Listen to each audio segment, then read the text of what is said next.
Good morning, Nancy Burt-Preece here. I'm an independent Stampin' Up! Demonstrator. Here is my email, here is my website, and here is the March host code. Lots of fun things happening in March. One is the Savings in Bloom. There are certain bundles that are 20% off, so make sure and check those out on my website. The other thing is on March 23rd, the retiring list will go out. And we will also, I think it's March 23rd. It's right around there, or 24th. And then we will also, if you're a demonstrator, you get to see the new catalog online. So we're very anxiously awaiting that. But as soon as I find out the retiring list, I will post it so you can see it and see if there's anything you really need to get. And let me just be honest with you, when you are looking for something that's retiring, I would get it sooner than later. They often will sell out of product. So I'm going to show you the first of two videos I'm going to do with this stamp set. It's called In the Moment. It has some beautiful images that you can color, which I really love to do, and some really nice sayings. So the first one I'm going to show you today is this card. It's with the girl with the dog and relaxing and reading. Sometimes the most productive thing you can do is relax. And I'm making a kit up of this product for a friend of mine who leads our book club. So I thought this one was absolutely perfect. On the inside, I just have a white with a little strip of DSP. So I'm going to show you how I made this card. And we're going to learn something called paper piecing. So let me show you how to do it. So the first thing we're going to start out with is my 4 1/4 by 11. I scored it at 5 1/2. Then I took a piece of the, this is Pale Papaya in color DSP, 4 by 5 1/4. Inside white is 4 by 5 1/4, and my strip is 4 by 1/2 inch. So I already adhered that because that's the easy part. So then I cut. This is in the annual catalog, this DSP, and it is, and I just lost the name of it. Let me look at it in the back. See, the beautiful thing is I can just grab my catalog and look at the back. This catalog is going till the end of April, and then we're having a new one. So if you see some things you really love, get it now. So this is... and I still can't find it. Here we go. Hand-penned DSP. I really love this hand-penned DSP.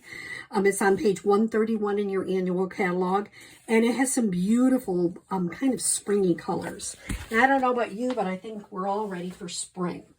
So this is cut 4 by 4, and the first thing is make sure the pattern, you can do either side, but make sure the pattern is going the way you want it. And then I'm going to just rip it to add some dimension. When you're ripping, I always was taught to rip towards you. And it's going to look different every time. I'm just going to go ahead and use some of my Stampin' Seal. And I am going to adhere that to my card base. And I'm going to put it kind of towards the top. But I want to leave a little bit of this showing. Okay, so that's the first thing. The next thing is I think this measures, let me check. This is a 3-inch circle from the circle dies. I cut one out of white. I went ahead and stamped the image, and I used my blends. So, you know, that's totally up to you how you want to stamp it. You can use colored pencils, you can use markers, you can use the Stampin' Blends, anything. I also use this wonderful punch, which is the Everyday Label punch, and I went ahead and stamped the message on there, the sentiment. So how do you do paper piecing? So what I did is I did another 3-inch circle, stamped. You notice I didn't worry about the top because it's the bottom I wanted to use. So what I would do is use a sharp pair of scissors, and I'm kind of making this look like her comforter.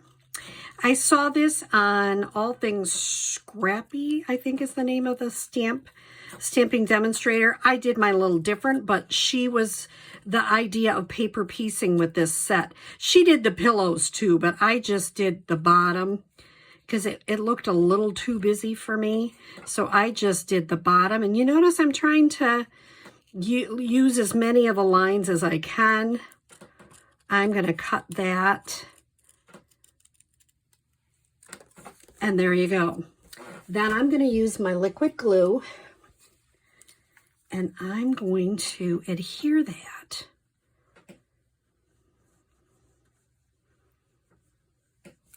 right to this image. Now don't worry if it doesn't fit perfectly because we will figure that out. This one happened to. How about that? It fits pretty good. My last one, I had a whole bunch and I had to trim it off on the back. And you can see there's a little bit I might want to trim. A little, but not much. Which is good because you never know. But if it doesn't fit, you just trim it off the back. Now, if you notice, and I discard it, if you want to keep your scraps, you can. You notice it seems really glaring white to me. So what I did is, I love these. Let me check the page number. These are wonderful brushes. And they are so, at first I'm like, well, that seems kind of expensive. Oh my goodness, they are worth every penny. And more, frankly, because they are just, they work so beautifully to get ink on your projects. And I meant to look at this page ahead of time. Let me quick find it. If I can't find it right now, I will put it in the comments. But these are our blending brushes, and they are really nice. The blending brushes work just beautifully. They spread, well, of course I can't find it now. I'll put it in the comments. They spread the ink so nicely. So I got out my pale papaya and I took a little, now this has been washed. You can wash these, use them. You can use to clean them on your Stampin' Chamois. I have washed it so it looks really like it's been used, and it has. Always start off the page. If you start right on it, you're going to get a real dark color. So once again, start off, get some of that darkest off, and you can just keep going until it's a color that you want. Isn't that pretty? It just adds a little light glow to it. And so then I would adhere this. Actually, I usually like to drop things in ink, so let me close that up first. I would adhere this. You can adhere it wherever you want. I'm just going to put it right there. And I'm going to use some dimensionals let me get my arm out of there, sorry, to pop up the back of this. And you notice people are like, oh, you stamped so beautiful. Well, look there's a boo-boo on the back, which happens frequently. That's the beautiful thing. We have two sides to our cardstock. So I'm going to just pop this up, and it would be nice if I popped it so you could read it. Pop it up, maybe about there. And isn't that a sweet card? You could put thinking of you.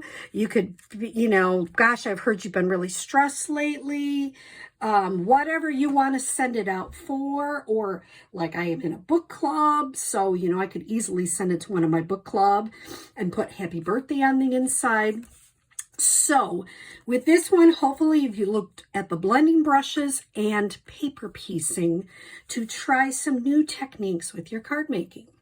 I look forward to showing you next time you come. I'm going to bring this back out and I'm going to use this image and I'm going to show you the curtain technique. So come back and I will show you that next time. I hope you have a wonderful day. Thank you.